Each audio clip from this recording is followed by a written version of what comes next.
यिर्मया 33:3 वेगवेगळं. ठीक आहे, मिळाला असेल तर सोबत वाचूया. मला हाक मार म्हणजे मी तुला उत्तर देईन. परत मला हाक मार म्हणजे मी तुला उत्तर देईन. शेवट एकदा वाचूया. मला हाक मार म्हणजे मी तुला उत्तर देईन. आपण आपले डोळे बंद करूया. या वचनावर थोडस मनन करूया. प्रभू म्हणतो तुम्हाला हाक मार म्हणजे मी तुला उत्तर देईन. या दोन वचनामध्ये प्रभू आपल्याला काहीतरी बोलू इच्छित आहे आणि आपण त्याच्याकडे कान लावूयात म्हणजे तो आपल्याला या वचनावर प्रगती करत. धन्यवाद माझ्या स्वर्गीय बापा, ज्याप्रमाणे यिर्मयाला तू सांगत आहे याचा अर्थ आहे की यिर्मया तुला काहीतरी मागत आहे आणि त्यामुळे तू त्याला म्हणतोस की तू फक्त मला हाक मार, लोकांना मारू नकोस म्हणजे मी तुला उत्तर देईन. प्रभू आज या वचनातून तू आमच्याशी बोलशील, माझ्या मुखाचा ताबा घेशील आणि प्रभू या वचनाच्या द्वारे आमचे आत्मिक नेत्र, आमचे आत्मिक कान तू उघडशील असा विश्वास ठेवतो. साह्याने मदत कर, शब्दांचा पुरवठा कर. प्रभू येशूच्या नावात प्रार्थना मागतो म्हणून ऐक पित्या. आमेन. बोला प्रभू येशू मसीह की जय. बोला प्रभू येशू मसीह की जय. या वचनामध्ये आपण पाहिलंय की यिर्मया देवाचा दास आहे, देवाचा सेवक आहे आणि तो सेवक वेगवेगळ्या गोष्टीतून सामोरे जात. समस्या असेल, सुख असेल, अडचणी असेल, दुःख असेल, अशा प्रत्येक परिस्थितीतून सामोरे जात आहे. कधी कधी असं होतं की आपल्याला सुचत नाही की आपण कोणाकडे धाव घ्यावं, कोणाकडे आपण पळावं, कोणाकडून मार्गदर्शन घ्यावं, कोणाचा सल्ला आपण ऐकावा. हालेलुया. म्हणून आपण काय करत आहे, अशा परिस्थितीमध्ये फक्त फिरत राहतो, फक्त फिरत राहतो, पण आपल्याला समजत नाही. त्यावेळेस परमेश्वर अशा लोकांना, अशा लेकरांना म्हणत आहे की तू काय कर, त्यांच्या ऐवजी मला हाक मार. परमेश्वराला हाक मार म्हणजे कोण उत्तर देईल? तुमच्या प्रश्नाचं उत्तर कोण देईल? परमेश्वर देईल. पाहूयात आपण प्रभू कशा प्रकारे उत्तर देतात. आज मी तुम्हाला ज्या गोष्टीबद्दल बोलणार आहे, ज्या विषयावर बोलणार आहे, तो विषय म्हणजे प्रार्थना. प्रार्थना, हाक मारणं म्हणजे प्रार्थना करणं, देवाशी बोलणं म्हणजे प्रार्थना करणं, देवाला आपलं घरानं सांगणं, देवाकडे आपल्या विनंती मांडणं म्हणजे काय? प्रार्थना करणं. हालेलुया. आपल्या बसल्यापैकी कित्येक जण प्रार्थना करतात, इथं बसलेले कित्येक जण प्रार्थना करतात. आमेन. हालेलुया. सगळे जण प्रार्थना करतात कारण आपण प्रार्थना करणारे लोक. हालेलुया. मी तुम्हाला सांगतो देवाच्या लोकांनो, तुमच्या पैशाने तुमचं जीवन बदलू शकत नाही, तुमच्या नातेवाईकांमुळे तुमची परिस्थिती बदलू शकत नाही, पण देवाशी बोलल्याने नक्कीच तुमच्या जीवनामध्ये बदल घडणार. हालेलुया. हालेलुया. म्हणून त्यासाठी काय करायचंय? प्रार्थना. आज एका व्यक्तीबद्दल मी तुम्हाला सांगणार आहे. तो व्यक्ती राजा आहे आणि राजा म्हटल्याच्या नंतर तुमच्या सगळं लक्षात आलं असेल, राजाला पैशाची कमतरता आहे का? राजाला नातलगांची कमतरता आहे का? राजाला प्रजेची कमतरता आहे का? राजाला सुख सुविधाची कमतरता आहे का? दुसरी गोष्ट, राजाला ओळखीची काही कमतरता आहे का? पण असा राजा असतानाही त्या राजाला दुःख झालं, त्याच्यावर वाईट परिस्थिती निर्माण झाली, तो इतका आजारी पडला की त्याला कुठलाच वैद्य, कुठलाच डॉक्टर बरा करू शकला नाही. हालेलुया. हालेलुया. कुणीच बरं करू शकलं नाही. आपण काय करतो, साधं दुखणं आलं की वेगवेगळ्या गोळ्या खातो, टायफॉइड झालं की ते वेगळंच काहीतरी आयुर्वेदिक खातो. हालेलुया.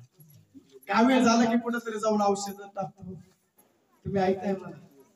ऐकताय मला? पण प्रभू काय म्हणतो? क्षणिक आराम मिळेल, पण परत ये, थोड्या दिवसांनी परत ये, पूर्णपणे समाधान होणार नाहीये. जर पूर्णपणे समाधान झालंच असतं तर डॉक्टरचं कामच संपलं असतं.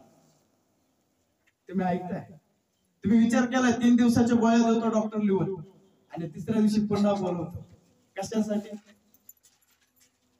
हॅलो, कशासाठी बोलवताय? तुम्ही आवडलेत म्हणून बोलवलाय? कशासाठी बोलवतोय? बरं लागलंय का नाही? त्याला माहिती बरं लागणार नाही. बरं लागल्यावर प्रश्नच नाही ना जायचा. बरं लागलं की प्रश्नच नाही जायचा. कशासाठी बोलवतो तो तुम्हाला? कारण त्याला माहिती परत आलं की 400-500 रुपये आरामशीर येतं लक्षामध्ये.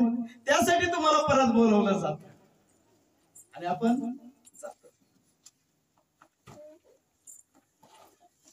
तिथं गुण येत नाही. काही दिवसासाठी ते थोड्या वेळासाठी आराम देत आहे, थोड्या वेळासाठी, कायमस्वरूपीचा देत नाही. परंतु परमेश्वर त्याच्यापेक्षा थोडं वेगळं आहे. ज्यावेळेस तो देतो ना, तो कायमस्वरूपीचा देतो. तो परत तुमच्याकडून काढून घेत नाही. तुम्हाला आश्वासन देत नाही की चला मी 2-3 दिवसासाठी तुम्हाला आराम देतो, अजिबात नाही. Hallelujah, hallelujah. म्हणून या वचनामध्ये आपल्याला पाहायला मिळतं की जो हिजकिया नावाचा राजा आहे, तो आजारी इतका पडला की त्याला कोणीच बरं करू शकला नाही. शेवटी आतुरणाला जाऊन खेळला आणि त्यावेळेस त्याला मदत करायला कोणीच आलं नाही. ना त्याची पत्नी, ना लेकर, ना गावातले, ना प्रजेतले, ना दरबारातले, कोणीच त्याच्याकडे आलं नाही. कारण सगळ्यांनी काय सोडली? आशा की आता हा बरा होणार, आता हा बरा होणार.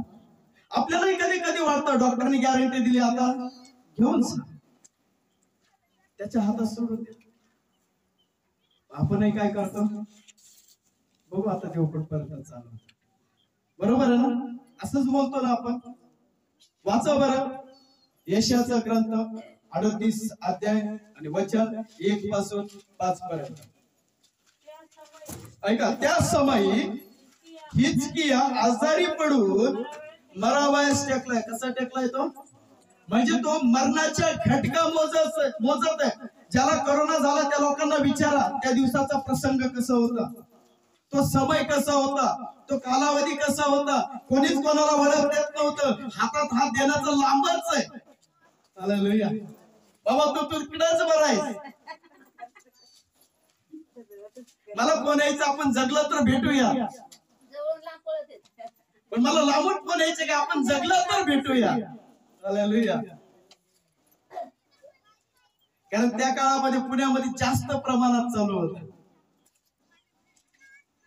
ठीक आहे, ती साक्ष फार मोठी आहे, त्याच्याकडे मी जात नाहीये. पण या ठिकाणी जो हिजकिया आहे तो मरावयास टेकलाय, मरण्याच्या खटका मोजत आहे. आणि असं असताना त्या ठिकाणी लिहिलंय, वाचूया.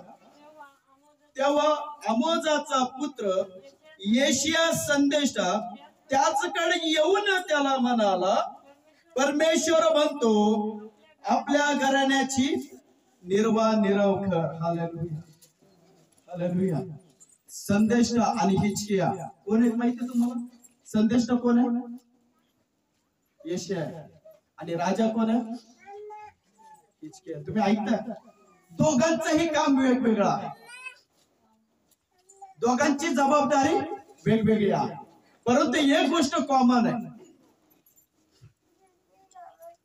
संदेशाला ही लोकांचं काय करायचंय? भलं. ऐकताय तुम्ही? आणि राजालाही काय करायचंय? प्रजेचं भलं. एक कॉमन गोष्ट आपल्याला पाहायला मिळते या ठिकाणी. संदेशा आणि हिजकिया दोघंही चांगलं काम करत असताना एक दुःखाचा प्रसंग हिजकिया राजावर आला आणि तो मरावयास टेकला. त्यावेळेस संदेशाला पाठवण्यात आलं. परमेश्वर म्हणतो जा त्या राजाकडे आणि त्याला जाऊन सांग की तुझे दिवस संपले, आता जास्त आयुष्य तुझ्याकडे नाहीये. आम्ही सांगितलं तर कोणीच ऐकत नाही, पण डॉक्टरने सांगितलं की पटकन ऐकतं. तुम्ही ऐकताय मला?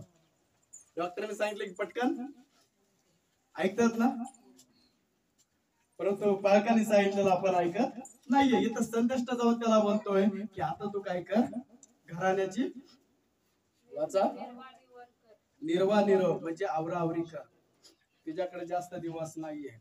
त्याने विचार केला, माझं आयुष्य, मी जास्त म्हातारा झालेला नाहीये, पुढं खूप आयुष्य पाहायचं होतं, सुख पाहायचं होतं, मला प्रजेचं चांगलं करायचं होतं, खूप काही स्वप्न त्याने रंगवले होते. लेकरांचं लग्नाचं काही गोष्टी असू शकतात किंवा परिवाराला भेटण्याच्या काही गोष्टी असू शकतात. परंतु एका उत्तराने, एका शब्दाने सगळं स्वप्न काय झालंय त्याचं चकनाचूर. Hallelujah, hallelujah. कधी कधी आपणही अशाच प्रकारे आपण स्वप्न रंगवतो, स्वप्न पाहतो, आपण इच्छा खूप बाळगतो, परंतु ते पूर्ण करायचंय का नाही करायचं हे तुमच्या हातात नाहीये. ते फक्त कोणाच्या हातात आहे? परमेश्वराच्या हातात आहे. आणि तरी सुद्धा आपण परमेश्वराकडे जात नाही, परमेश्वराला विचारत नाही, परमेश्वराशी बोलत नाही. जे काही करतो ते आपण स्वतःच आपल्या मनाने करतो. काढा बरं एक वचन, नीतिसूत्र 3 अध्याय आणि वचन 5. परत यशाकडे येऊया. नीतिसूत्र 3 अध्याय आणि वचन 5. तू आपल्या अगदी मनापासून परमेश्वरावर भाव ठेव. परमेश्वरावर भाव ठेव. आपल्याच बुद्धीवर अवलंबून राहू. फार सुंदर लिहिलंय नीतिसूत्रामध्ये. हे लिहिणारा कोण आहे माहितीये तुम्हाला? नीतिसूत्र लिहिणारा कोण आहे? वाचा बरं त्या अध्यायाच्या वरती हेडलाईन कोणी लिहिलंय? वाचा. आज्ञाकीतपणाचा आदेश कोणी दिलाय? तो तिथं काहीतरी लिहिलं असेल, नाही लिहिलं का? हो, सलमान राजाने लिहिलेला.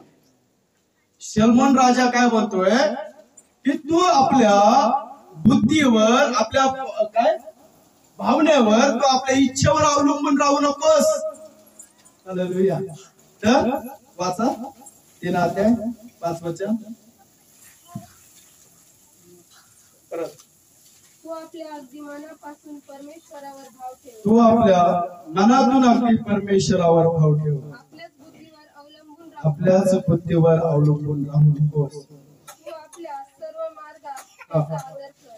तू आपल्या सर्व मार्गात त्याचा आदर कर. हालेलुया. म्हणजे तो तुझा काय होईल? मार्गदर्शक होईल. फार सुंदर वचन लिहिलंय. आपण काय करत आहे? आपल्या आयुष्यामध्ये परमेश्वरावर भाव ठेवून चालत नाहीये, परमेश्वराला जुमानत नाहीये, परमेश्वराला विचारत नाहीये. आपण आपल्या बुद्धीने, आपण आपल्या बळावर, असं म्हटलं जातं आत्मनिर्भर, आपण आपल्या पायावर करण्याचा प्रयत्न करतो. आपण हिमतीवर आपल्या स्वतःच्या काही गोष्टी करण्याचा प्रयत्न करतो. पण मी तुम्हाला सांगतो, जर तुमच्या मार्गात परमेश्वर नसेल, तुमच्या सोबत परमेश्वर नसेल, तुमच्या कामात परमेश्वर नसेल, तुमच्या घरात परमेश्वर नसेल, तर ते सर्व काय? हालेलुया. हिजकिया राजा आहे, तरी सुद्धा तो मराव्यास टेकला आणि त्याला निरोप घेऊन प्रभूचा दास येऊन सांगतोय की आता तुझे स्वप्न काय असतील ना, अगदी थोड्या दिवसात पूर्ण कर. तुला काही लोकांना भेटायचं, अगदी थोडे दिवस बाकी, लवकर जाऊन भेटून घे. घराची आवरावरी कर. घर बांधायचं असेल, घर सजवायचं असेल, लग्न करायचं असेल, करून घ्यायचं असेल, लगेच करून घे, कारण तुझ्याकडे आता वेळ नाहीये. वाचूया सिस्टर. कारण आता तू काय होणार आहेस? काय होणार आहेस? बोला, काय होणार आहे? मरणार आहे. तू जगणार नाहीस. पुढं तेव्हा हिजकियाने हे ऐकून आपले तोंड कुठं फिरवलंय? भिंत कुठं आहे? भिंत कुठं आहे? एकदम बरोबर. भिंत कुठं आहे? ज्यावेळेस तुमच्यावर संकटाचा समय येईल ना प्रियानो, ह्या हिजकिया राजाकडे लक्ष द्या. त्या हिजकिया राजाने निरोप ऐकला, संकटाचा, मरणाचा निरोप ऐकला. त्या क्षणी त्याने भिंतीकडे तोंड केलंय. भिंत पाहण्यासाठी नाही बरं का. वाचूया. परमेश्वराची काय केली? प्रार्थना केली. भिंतीकडे. आम्ही मूर्ती पाहतो आणि मग त्याच्याकडे जाऊन प्रार्थना करतो. हॅलो, तुम्ही ऐकताय? आम्ही फोटो पाहतोय कुठेतरी, मग त्याच्याकडे जाऊन प्रार्थना करतोय.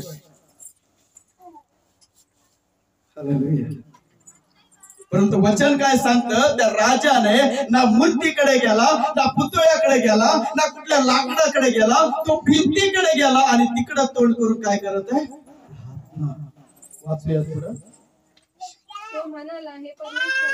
तो म्हणाला, हे परमेश्वरा, मी तुझ्या समोर सत्यतेने व सात्विक मनाने वागलो आहे व तुझ्या दृष्टीने जे योग्य तेच करीत आलो आहे. हे स्मर, अशी मी तुला विनंती करीतो. हालेलुया. असे म्हणून हिजकिया मनस्वी काय झालाय? काय झालाय? त्याला निरोप समजलाय. मी तुम्हाला आज या ठिकाणी महत्वाच्या गोष्टी सांगू इच्छितो. मला माहितीये तुम्ही देवाचे लोक आहात, मला माहितीये की तुम्हाला देवाने निर्माण केले, मला माहितीये की देवाने तुमच्या जीवनामध्ये चांगल्या योजना आखल्यात, परंतु ते पूर्ण होण्याकरिता तुम्हाला तो अग्नीच्या भट्टीत टाकत.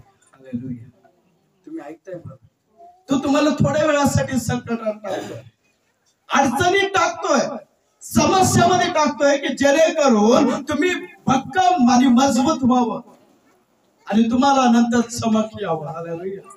तुम्ही ऐकताय, कधी कधी प्रभू संकटात यासाठी टाकतोय की तुम्ही सुखात तर त्याला हात मारत नाही, निदान दुःखात तर मारा. हालेलुया. कधी कधी कर्जामध्ये प्रभू यासाठी टाकतोय की ज्या पैशाकडे आल्याच्या नंतर तुम्ही उधारपट्टी केली, संपल्याच्या नंतर तुम्हाला त्याची किंमत तरी कळावं. जसं पास्टरने मगाशी वाचताना सांगितलं ना, वाढीदेडीचा संदर्भ. हालेलुया. पैसा येईल पण वाचवायचा आणि टिकवायचा कसा, वापरायचा कसा. हालेलुया. असले की माणसाला किंमत कळत नाही, पण गेल्यावर किंमत नक्की कळते. हालेलुया. हालेलुया. तोच पैसा दारूच्या दुकानात, तोच पैसा वाईटाच्या दुकानात, तोच पैसा खुना करण्यासाठी, तोच पैसा व्यभिचार करण्यासाठी, तोच पैसा एखाद्याला लाच देऊन काम करून घेण्यासाठी वापरला जातो. हालेलुया. टिकणार कसं, टिकणार कसं? प्रभू काय म्हणत आहे या वचनामध्ये की तू तुझं सगळं आवरून घे आणि मग काय कर, मरण्याची वाट पहा. ज्यावेळेस त्याला समजलं त्यावेळेस बायबलचं वचन सांगतं, भिंतीकडे तोंड करून तो रडू लागला आणि प्रार्थना करू लागला. त्याचे शब्द माहिती तुम्हाला काय? जर तुम्हाला वाटतं प्रभूने माझी प्रार्थना ऐकावी, तर तुम्ही त्या हिचक्यासारखे थोडं तरी चांगले काम करा. हिचक्या काय म्हणते, प्रभू मी तर सत्याने वागलोय, मी सात्विकतेने चाललोय आणि तुझ्या दृष्टीने योग्य तेच मी केलंय. हालेलुया. ह्या गोष्टीची तरी निदान तू आठवण कर. होय, झालं असेल माझ्याकडून पाप, केलं असेल मी काहीतरी पाप, झालं असेल माझ्याकडून चुका, परंतु त्यासोबत काहीतरी थोड्या तरी मी चांगल्या गोष्टी केल्या असतील, त्याची आठवण ठेव. हालेलुया. तो प्रभूशी बोलत आहे, लोकांशी नाही. संदेश सांगून मोकळा झाला, यशया सांगून मोकळा झाला, परंतु तो प्रार्थना करत असताना देवाकडे गणना करतोय, हे प्रभू माझ्या चांगल्या कामाची आठवण कर आणि निदान त्या कारणाने तरी तू माझा जीव वाचूया थोडं. अशी मी तुला विनंती करीतो असे म्हणून हिजकिया मनस्वी रडला. हा, पुढे. तेव्हा यशायाला परमेश्वराचा संदेश आला. तेव्हा यशायाला आता परमेश्वराचा काय आला, संदेश आला. तो हा की हिजकियास जाऊन सांग, तुझा पूर्वज दावीद याचा देव परमेश्वर म्हणतो, ह्याचा देव परमेश्वर म्हणतो, मी तुझी प्रार्थना ऐकली. मी तुझी काय ऐकले? तुम्ही ऐकताय काय ऐकले? कोणाची प्रार्थना ऐकली? हिजकिया. काय म्हणून त्याने प्रार्थना केली? हे प्रभू मी सत्याने चाललोय, सात्विकतेने वागलोय आणि तुझ्या दृष्टीने योग्य तेच मी केलंय. मला सांगा, जर त्याने चांगलं केलंच नसतं, त्याची प्रार्थना ऐकण्यात आली असते का?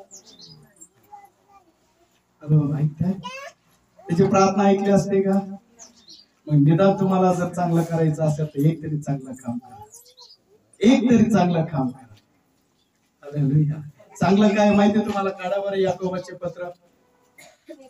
चांगले करणे कळत असूनही जो ते करीत नाही ते त्याचे काय आहे? पाप आहे. एक तरी चांगलं काम करा. माहिती चांगलं काय? लोकांची मदत करणं, गरिबांची मदत करणं, आंधळ्यांना मदत करणं, गरिबांना भिकाऱ्यांना अन्न खाऊ घालणं, थंडीत जे काकडत आहेत अशांसाठी पांघरून देणं, हे आपल्याला माहिती आहे. हालेलुया. आपल्या समोर भिकारी भीक मागतायत, आपल्या समोर घरी लोक येऊन भीक मागतायत, पण आपण असूनही त्यांना देऊ शकत नाही. आपण काय करतोय? हिजकियामध्ये मी तर चांगलं काम केलंय, तरी माझ्या पत्रात काय दिलंय? तू काय दिलंय? मरण. मी मरावाच ठेवलं. इतक्या लवकर मरण तू दिलंस की त्याद्वारे तेवढ्या उर्वरित आयुष्यामध्ये, त्या जे आयुष्य मी जगले त्यामध्ये माझं स्वप्न मी पूर्ण करू शकलो नाही. मला वाटलं की मी चांगलं काम करतोय, पुष्कळ दिवस तू मला देशील आणि मी त्या दिवसामध्ये मी माझे स्वप्न पूर्ण करेल. पण तू तुझ्या दासाला पाठवून निरोप देतोय की तू जास्त दिवस जगणार नाहीयेस. हे ऐकून त्या क्षणी तो प्रार्थना करतोय, देवाशी बोलतोय की हे देवा, तू माझ्या चांगल्या गोष्टीची आठवण कर. कधी कधी आपण इतके वाईट गोष्टी केलेल्या असतात की त्या चांगल्या गोष्टी लपून बसल्यात पण दिसत नाहीत. हालेलुया. मी तुम्हाला विचारलं की तुम्ही चांगल्या गोष्टी मागच्या दिवसामध्ये कधी केल्यात हे तुम्हाला लवकर आठवणार नाही. हालेलुया. तुम्ही ऐकताय मला? चांगली एखादी गोष्ट करत असाल आणि वाईट 99. या परत हिसक्या राजाकडे आणि वाचा. परत परमेश्वर म्हणतो की तुझा पूर्वज दावीद, येतो त्याचा देव परमेश्वर म्हणतो, मी तुझी प्रार्थना ऐकली आहे, तुझे अश्रू मी पाहिले आहेत. पहा मी तुझे आयुष्य आणखी 15 वर्ष वाढवितो. हालेलुया. एक प्रार्थना जीवन बदलवते. छोटीशी प्रार्थना 15 वर्षाचं आयुष्य वाढवते. तुम्ही ऐकताय? छोटीशी प्रार्थना किती वर्षाचं आयुष्य वाढवून देते? किती वर्षाचं? अशी काय प्रार्थना केली? काय प्रार्थना केली? शब्द ऐकलात ना तुम्ही की प्रभू तुझ्या दृष्टीने मी कसं चाललोय? सांगा, बोला पटकन. सात्विकतेने, सत्यतेने आणि तुझ्या दृष्टीने योग्यतेच. 3च गोष्टी तो सांगतोय प्रार्थनेमध्ये. लांबलचक प्रार्थना करत नाही 1-1 घंट्याची. 3च शब्द बोलतोय आणि त्यातही प्रार्थना करताना तो रडतोय. हालेलुया. काय करतोय तो? आम्ही कुठे रडतो? कुठे रडतो? नाही रडतोय आपण. रडतोय मनुष्याचा आपण रडतोय दुसऱ्यांसमोर. इचक्याने ऐकलं, त्याला दुःख समजलं, त्याला जे निरोप सांगितलं ना ते त्याच्या लक्षात आलं, म्हणून तो लोकांकडे जाऊन, नातेवाईकाकडे जाऊन फोन करून रडत नाहीये. तो त्या भिंतीचा सहारा घेतो, त्याच्याकडे तोंड करतो आणि प्रार्थना करतो, हे प्रभू, मी तर तुझ्या दृष्टीने चांगलं काम केलंय ना, मी सत्याने चाललोय ना, मी कोणतंच पाप केलं नाही ना, मग तो माझ्या जीवनामध्ये ह्या समस्या का दिल्या? आणि रडतोय तो. तो म्हणतो की प्रभू मला आठवण येत आहे, पण तू नेमकी आठवण कर माझी. हालेलुया. तू माझी काय कर? आठवण कर. आता मी तुम्हाला सांगू इच्छितो, प्रभू न विसरणारा परमेश्वर, तू तुमच्या छोट्या गोष्टीपासून मोठ्या गोष्टीचा हिशोब ठेवणारा परमेश्वर. ज्यावेळेस त्याने आदाम आणि हवाला बनवलं आणि एदेन बागेमध्ये नेऊन ठेवलं, रोज संध्याकाळी आठवण करायचं की माझा निर्माण केलेला प्रतिरूपाचा मनुष्य एदेन बागेत माझी वाट पाहत. संध्याकाळच्या शिहोराचा वारा सुटल्याच्या नंतर परमेश्वर त्यास भेटावयास एदेन बागेत येत असे. हालेलुया. तो कधीच विसरत नाही. आज परमेश्वराला माहिती की हे सूर्य, चंद्र, तारे, ग्रह हे सर्व त्याने बनवले आणि ज्या ज्या वेळेस त्या गोष्टीची आवश्यकता आहे त्यावेळेस त्या सूर्याचं, त्या चंद्राचं आणि ताऱ्याचं नाव घेऊन तू बोलवतो. तू विसरत नाहीये. विसरत नाहीये. तुम्हाला शनी माहितीये, तुम्हाला बुध माहितीये, तुम्हाला गुरु माहितीये, तुम्हाला शुक्र माहितीये, हे सगळे ग्रह आहेत. याच्यापेक्षा असंख्य ग्रह आहेत. तारे मोजता आले तुम्हाला नाही, परंतु त्याने बनवले, त्याला मोजता आलेले आणि तो रोज मोजतोय हे किती तारे आहेत. हालेलुया. रोज मोजतोय कारण तो विसरत नाहीये. त्याने बनवलेल्या गोष्टी तो कधीच विसरत नाहीये. मग तुम्ही चांगले केलेले काम तो विसरल का? तुम्ही वाईट केलेले काम तो विसरल का? हालेलुया. विसरल का? तुम्ही चुकीचं बोलताय का मी चुकीचं बोलतोय? तुम्ही वाईट केलेलं काम तो विसरल का? मग करताय कशाला? वाईट काम करताय कशाला? माहिती ना विसरणार नाहीये तो. मग लक्षात ठेवा, परिस्थिती, सिच्युएशन जर तयार झाली ना, आपल्याला बोलायला काहीच नाहीये. तो म्हणेल अरे पहिला मला वाईट काम आठवून दे, नंतर चांगले बघतो. तोपर्यंत आपलं आयुष्य गेलं. हालेलुया. इतक्या वाईट गोष्टी आपण केल्या. ठीक आहे. तो हिजकिया राजाला प्रार्थनेच्या द्वारे 15 वर्ष आयुष्य वाढून देतो. मला हेच सांगायचं, आज तुम्ही समस्येत, अडचणीत, दुःखात, निराशात, वेदनात, कलहामध्ये, छळामध्ये, मानसिक त्रासामध्ये, आजारामध्ये पडलेले आहात. छोटीशी प्रार्थना करा, छोटीशी प्रार्थना, अश्रुपूर्वक प्रार्थना करा, देवाकडे पाहून प्रार्थना करा, गुडघे टेकून प्रार्थना करा, एकट्यात जाऊन प्रार्थना करा, एकांतात जाऊन प्रार्थना करा, सकाळी करा, दुपारी करा, संध्याकाळी करा, पण मात्र प्रार्थना करा. हालेलुया. तुमच्या प्रार्थनेचं उत्तर इर्मिया 33:3 प्रमाणे तुम्हाला होते. तोच तुम्हाला तुमचं प्रार्थनेचं उत्तर देईल, दुसरं कोणीच देणार नाही. तुम्ही माझ्याकडे याल, मला म्हणा पाळसाहेब हे करा, पाळसाहेब करू शकत नाही, कारण त्याचं उत्तर पाळकाकडे नाहीये. कोणाकडे? कोणाकडे? कोणाकडे? आणि तुम्हारा मेरा परमेश्वर एक ही है, जो आसमान के ऊपर अभी आपके दिल के अंदर है. हालेलुया. प्रार्थना करा, मूर्तीकडे जाऊ नका, ना कुठल्या गोष्टीकडे जा. पाळसाहेब आशीर्वाद द्या ना मला. हात ठेवून म्हणतो पाळसाहेब मला आशीर्वाद, पाळसाहेब मला आशीर्वाद. आमचा पाळसाहेब काय करतो आम्हालाच माहिती नसतं पाठीमागे, पण आम्ही काय म्हणतो पाळसाहेब त्याला देणारा आशीर्वाद जो कोण आहे ना त्याच्याकडे जा ना तुम्ही, त्या परमेश्वराकडे, त्याला निवडलेल्या व्यक्तीकडे जा ना, परमेश्वराकडे, त्याला ठेवलेला, त्याला देणारा सामर्थ्य जो कोणी आहे त्याच्याकडे जा ना. परमेश्वर त्याच्याकडला नको आपल्याला आशीर्वाद, पण हवाय कोणाकडून?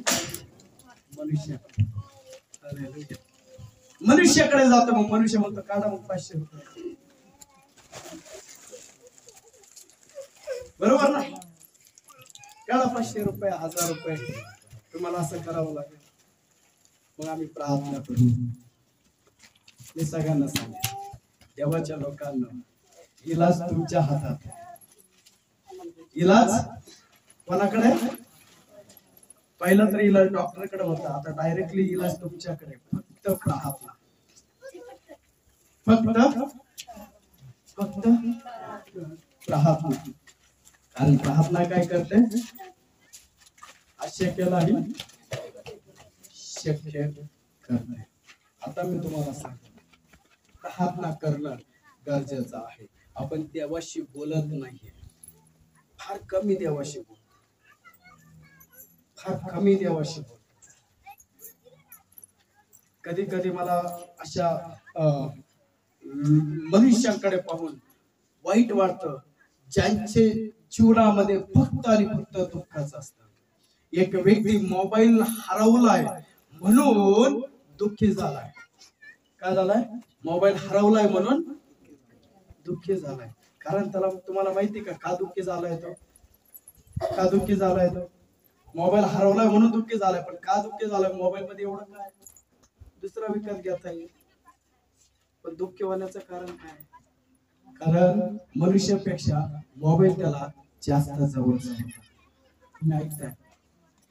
तुम्ही थोडा वेळ मोबाईल साईडला ठेवा, नाही ठेवायचा, त्याचा जाऊ द्या. मोबाईल जर खराब झाला, दुकानात नीट करायला टाकलं की 10 वेळेस त्याला फोन करून विचारतो, 5 वेळेस तर तिथं जाऊन विचारतो, झाला का, झाला का? बरोबर आहे ना? मोबाईलने जागा घेतली दुसऱ्यांची, देवाची, परमेश्वराची. बरं, इकडून तिकडून त्याचा मित्र भेटला आणि त्याला म्हणतो निराश का झाला? तो म्हणतो माझा मोबाईल खराब झाला, चोरीला गेला. तर मग जाऊन पोलीस कंप्लेंट करणार. तो ते ऐकतो, त्याला वाटतं वाव किती बरं, किती सुंदर त्याने सांगितलंय, मी जाऊन कंप्लेंट करतो म्हणजे माझा फोन मला परत मिळेल. आणि तो गाडीवर बसतो, 2 व्हीलरवर पोलीस स्टेशनला जातो, 2 व्हीलर बाहेर लावतो आणि जाऊन आतमध्ये कंप्लेंट करतो की अमुक अमुक ठिकाणावरून माझा अशा अशा नावाचा फोन चोरीला गेलाय. कंप्लेंट लिहितो, पोलीस कंप्लेंट लिहून घेतो, पोलीस स्टेशनच्या बाहेर येतो. परत तो उदास होतो, कारण ते ज्या गाडीवर तो आलेला असतो ती गाडी आता चोरीला जाते, ती गाडी चोरीला जाते. परत उदास होतो. दुसरा एक मित्र तुझं जाता आणि त्याला म्हणतो काय झालंय? तर तो काय नाही, गाडी चोरीला गेली, फोन चोरीला गेलाय, आता मी काय करू? तर मग ते एकच काम कर, तुला याच्यातून बाहेर एकच काढू शकतो, ते म्हणजे देव. जा देवळात आणि तिथं जाऊन सांग, तो जातो देवळात. जाता जाता बाहेर चप्पल काढतो, मंदिरात बसतो, पाया मंदिराकडे पाहून त्या मूर्तीकडे पाया पडतो, काय असेल ते घराला मारतो, बाहेर येतो, परत दुःखी होतो. एक जाताना विचारतो काय झालं, तो म्हणतो काय नाही, सकाळी मोबाईल गेला, दुपारी गाडी गेली, आता मंदिरात आलोय तर आता माझ्या पायातली चप्पल सुद्धा चोरीला गेली. तसंच आपलं झालं. अगदी त्याचप्रमाणे आपलं झालं. काही ना काही आपलं हरवतं, काही ना काही आपल्या गोष्टीत आपल्या जीवनामध्ये घडतं, काही ना काही परिस्थिती आपल्या जीवनामध्ये येते. हालेलुया. मग मी हेच म्हणतोय की जैसी करणी वैसी, त्यांनी काहीतरी केलं असेल म्हणून ह्या समस्या येत आहेत, ह्या अडचणी येत आहेत, म्हणून काहीतरी चांगलं काम करा, म्हणजे फिरत फिरत ते तुमच्याकडेच येईल. हालेलुया. काहीतरी चांगलं काम करा. योबाच्या पुस्तकामध्ये तुम्ही जाल त्यावेळेस योबाच्या जीवनामध्ये एक परिस्थिती मला पाहायला मिळते. तो धनवान होता, तो संपत्तीवाला होता, तो श्रीमंत होता आणि विशेष म्हणजे नीतिमान देखील होता. तरी सुद्धा त्या ठिकाणी शैतानाने त्याच्या जीवनातलं सुख हिरावून घेतलं, त्याला काहीच दिलं नाही. त्याचे लेकरं काढून घेतले, सुना काढून घेतले, त्याचे जनावर काढून घेतले, त्याचे धन, त्याची संपत्ती सगळं काढून घेतलं. आणि काढून घेत असताना लोक येऊन सांगायचे आपलं जे काय आहे ते सगळं गेलं. तू काय बोलायचं माहितीये तुम्हाला? काय त्याने दिलं त्याने नेलं, धन्य त्याचे नाव. ते ज्यावेळेस तो ऐकायचं त्यावेळेस देवाला म्हणायचं तू दिलंय, तू नेलंय, धन्य तुझा, मी दुःख काय करू. हालेलुया. मी परत एकदा सांगतो, शैतान जरी परीक्षा घेत असेल ना तर शैतानाला परीक्षा घेण्यासाठी देवाने सांगितलेलं असतं. कारण देव म्हणतो कोणीच आपल्या डोक्याचा केस काळा किंवा पांढरा करू शकत नाही, ना शैतान ना मनुष्य. हे देवाच्या हातात आहे. तुमच्या जीवनात परिस्थिती कशी निर्माण व्हावी हे देवाच्या हातात आहे. फक्त तुम्हाला करायचंय काय, त्यातून बाहेर येण्यासाठी.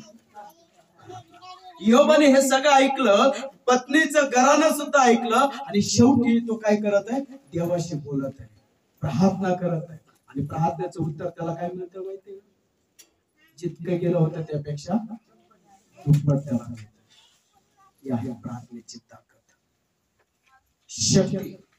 तुम्ही म्हणताय की पाळसाहेब आम्हाला प्रार्थनाच करता येत नाही, जीवन व्यर्थ आहे, त्याला मीच काय करू शकत नाही, माझी प्रार्थनाही काही करू शकत नाही.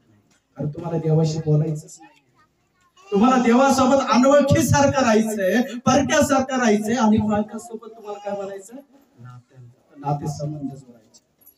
पाळसाहेब असे, पाळसाहेब पालकाची तुम्ही वाहवा करू शकता, आदर करू शकता, पण पालकाच्या वरती कोण आहे, परमेश्वर. ह्याच्याकडे तुम्ही जाताय, त्याला तुम्ही प्रार्थना करता.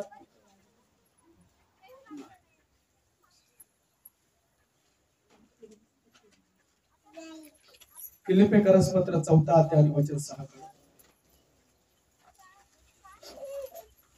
प्रार्थना करण्यासाठी तुम्हाला या वचनामध्ये मी 3 ते 4 गोष्टी सांगेन. फिलिप्पियस पत्र 4 अध्याय वचन 6. ऐका, कशाविषयी, हा इथंच थांबा. काय लिहिलंय, कशाविषयी तुम्ही चिंता क्रांत होऊ नका, म्हणजे चिंता करीत बसू नका, कशाचीच करू नका. पैशाची नाही, आजाराची नाही, नात्याची नाही, लग्नाची नाही, शाळेत टाकण्याची नाही, ना कोणत्या गोष्टीची चिंता करूच नका. पैशाची पण करू नका, व्यवसायाची करू नका, कुठल्याच गोष्टीची चिंता करू नका. कारण चिंता करून तुमचं काहीच होणार नाही. हालेलुया. ज्यावेळेस ही समस्या तुमच्या जीवनामध्ये येईल ना की प्रभू आता मी काय करू, त्यावेळेस गुडघे टेका, मुख उफला आणि परमेश्वराशी काय करा, प्रार्थना, त्याच्याशी बोला. तो म्हणतो की तुम्ही चिंताक्रांत होऊ नका. ज्यावेळेस तुम्ही तुमची चिंता, अडचण, दुःख, संकट माझ्याकडे घेऊन याल ना, माझ्याशी बोलाल ना, माझ्या कानावर हे शब्द तुम्ही टाकाल ना, मी काय करेल ऐका. सर्व गोष्टीविषयी प्रार्थना व विनंती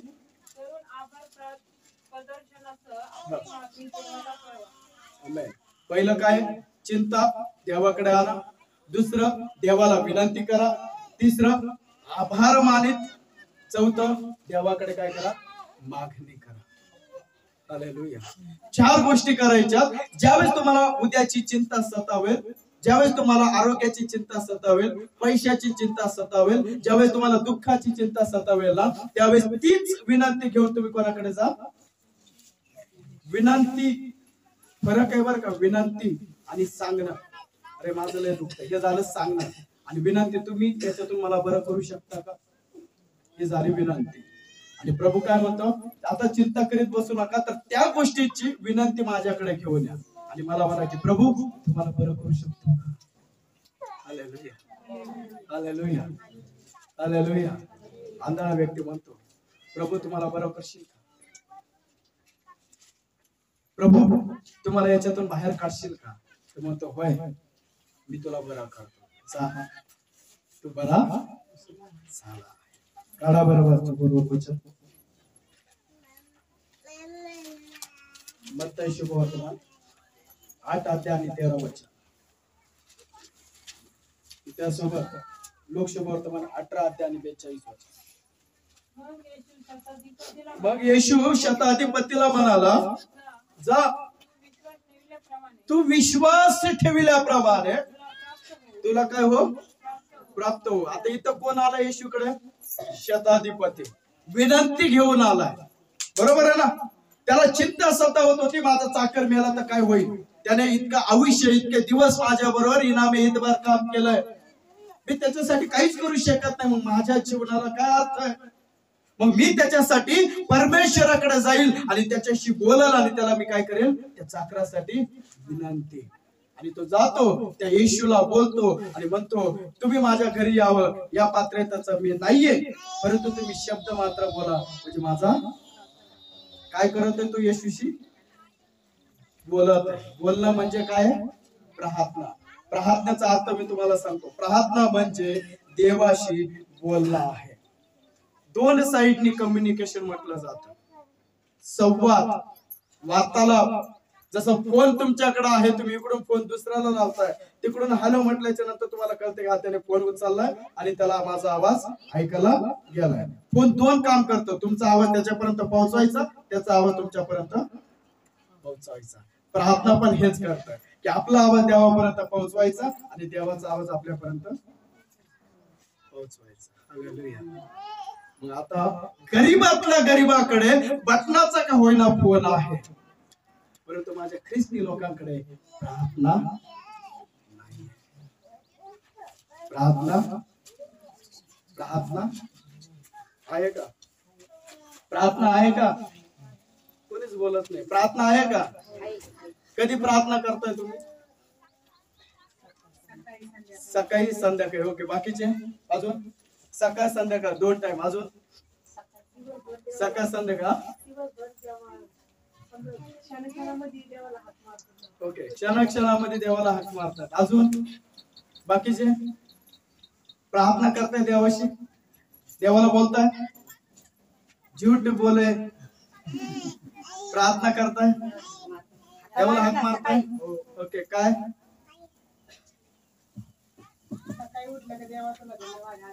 ओके,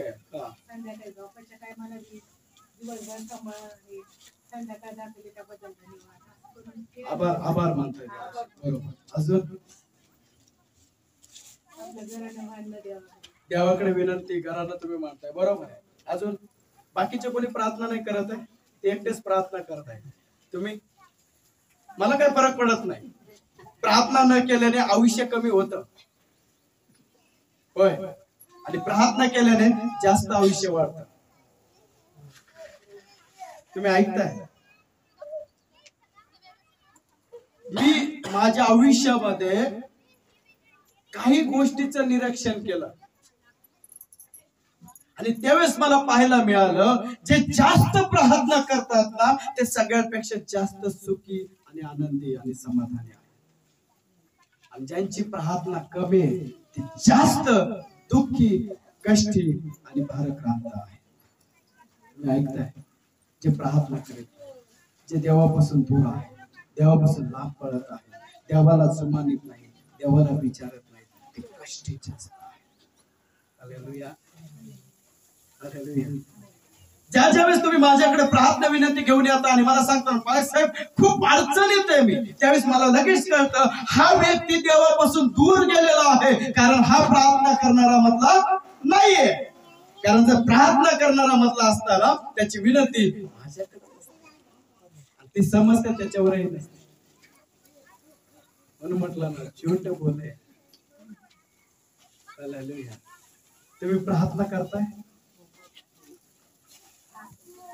प्रार्थना करताय, प्रार्थना करताय, प्रार्थना. तुमचा आवाज त्या ईसीजी सारखा होते खाली खाली खाली नाही कळलं. ईसीजी म्हणजे काय? ईस्टर, सी म्हणजे ख्रिसमस आणि जी म्हणजे गुड फ्रायडे.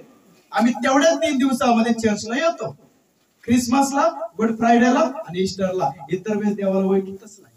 म्हणून म्हटलं ईसीजी. दवाखान्यामध्ये पण ईसीजी, बरोबर आहे ना?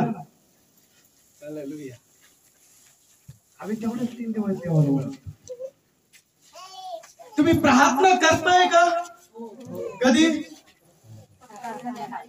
सकाळ, संध्याकाळी आणि मी तुम्हाला एक सांगू का? तुम्हाला एक सांगू का? वाईट वाटणार नाही? हा, तुम्ही खोटारडे आहात.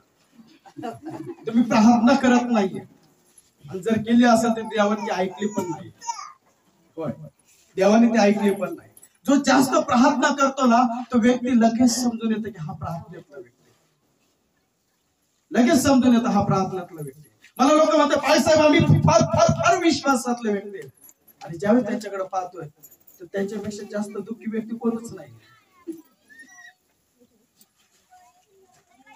मला कळत नाहीये खरं सांगायला काय प्रॉब्लेम आहे. होय करतोय, नाही करत. बघा हनन्या आणि सफीरा दारापाशीच अजून त्याला पुरून आलेलेच लोक आहेत. मातीत गेले ते खोटं बोलले.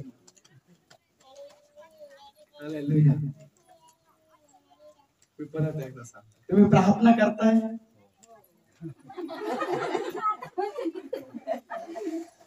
प्रार्थना करताय. जे करताय त्यांना देव खरंच नक्की आशीर्वाद दिला, आणि जे करत नाही त्यांना नाही. हालेलुया. हा, स्तोत्र संहिता 32 अध्याय आणि वचन 2. तुम्ही म्हणताना आम्ही प्रार्थना करतोय, वाचा स्तोत्र 32 अध्याय आणि वचन 2.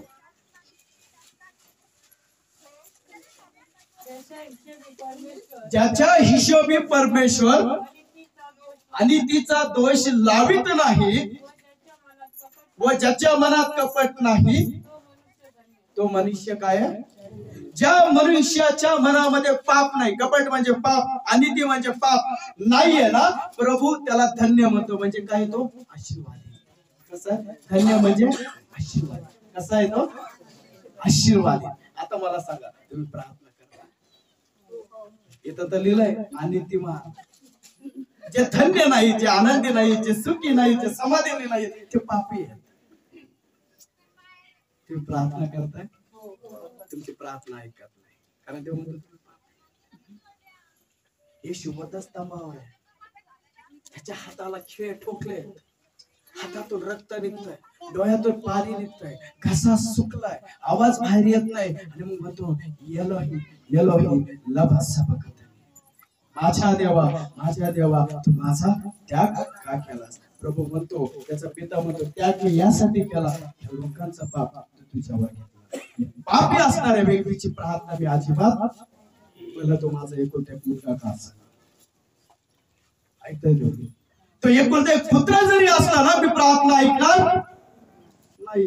मग विचार करा, त्याची प्रार्थना वधस्तंभावर ऐकली नाही, तुम्ही पापात असताना तुमची प्रार्थना ऐकलीच आहे. आता तुम्ही प्रार्थना करताय,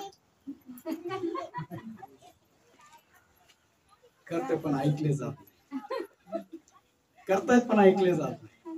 मग आता काय करायचंय तुम्हाला? पाप सोडून द्यायचा आहे. प्रार्थना करा की प्रभू मला हे पापातून मुक्त व्हायचंय. हालेलुया.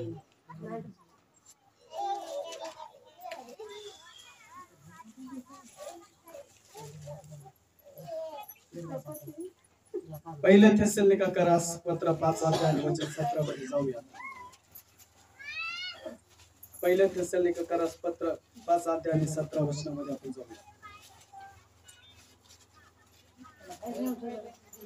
हा, पहिले थेसलोनिका करास पत्र 5 अध्याय आणि वचन 17.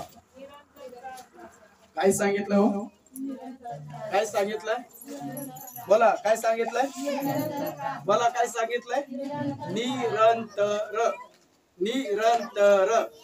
बरेचदा वेळेस असं होतं, 99% मी लिहून देतो, कार्यक्रम आनंदाचा असला ना तिथं अजिबात प्रार्थना होत नाही पाळक शिवाय आल्याशिवाय. ज्याच्या घरात कार्यक्रम आहे ना तो कधीच प्रार्थना करत नाही, कधीच करत नाही. 99% मी सांगतोय बरं का, म्हणजे 1% ठेवलाय बाजूला.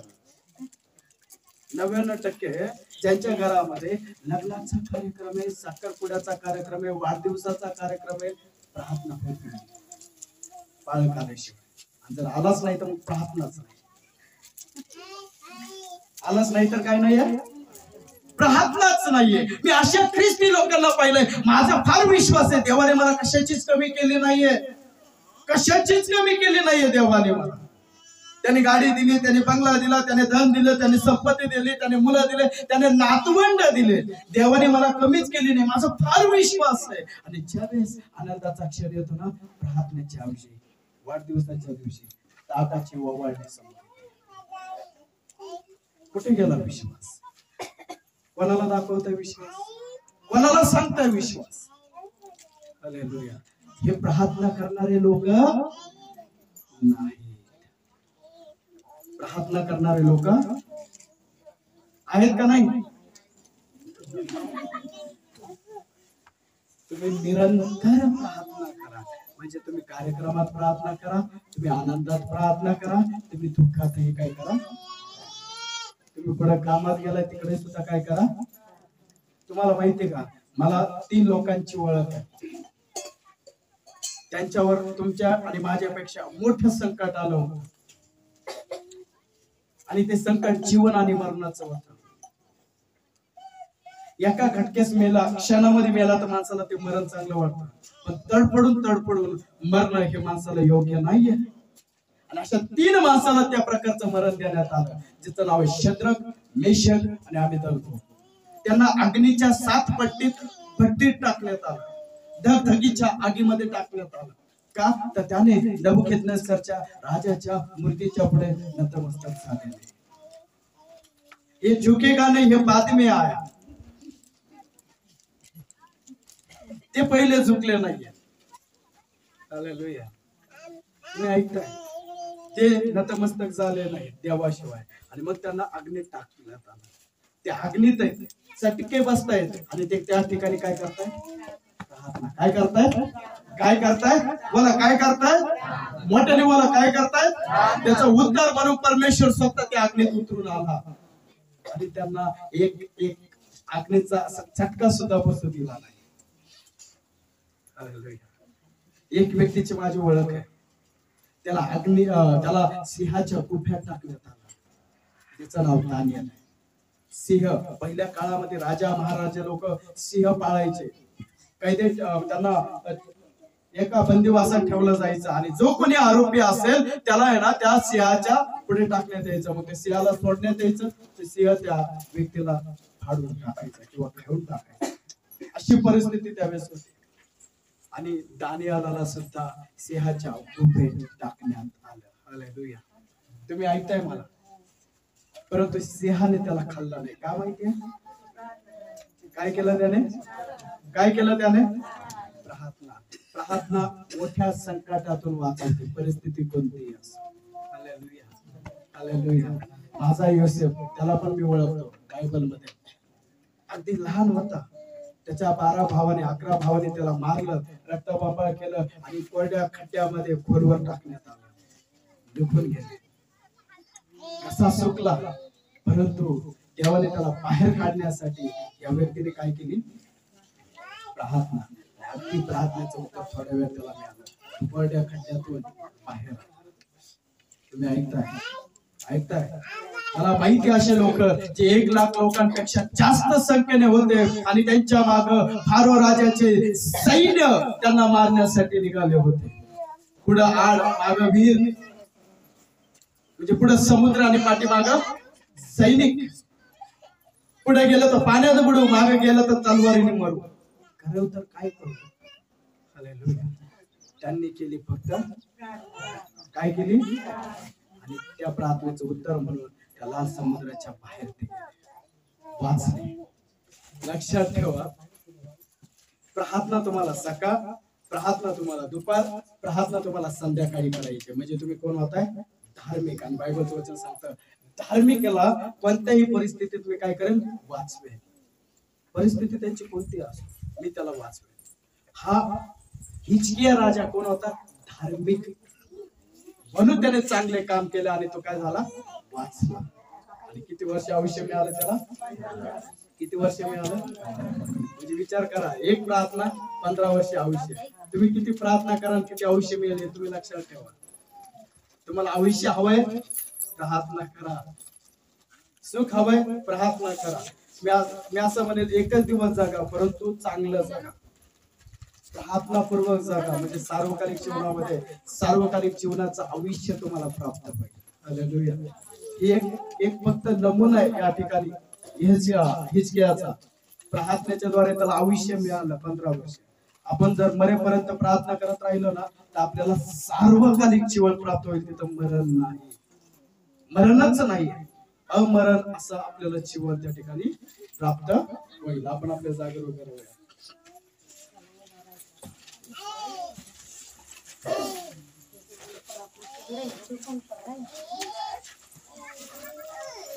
लोकसभेवर तुम्हाला एका झालं पाटील भाई, लोकसभेवर तुम्हाला 18 अध्याय आणि वचन 1 काढायचं. बाकी उभे राहूया.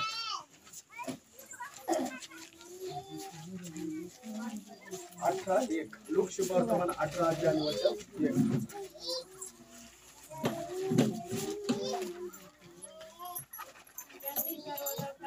येशू म्हणतो त्यांनी सर्वदा, म्हणजे तुम्ही सर्वदा, ही कोणाची इच्छा आहे?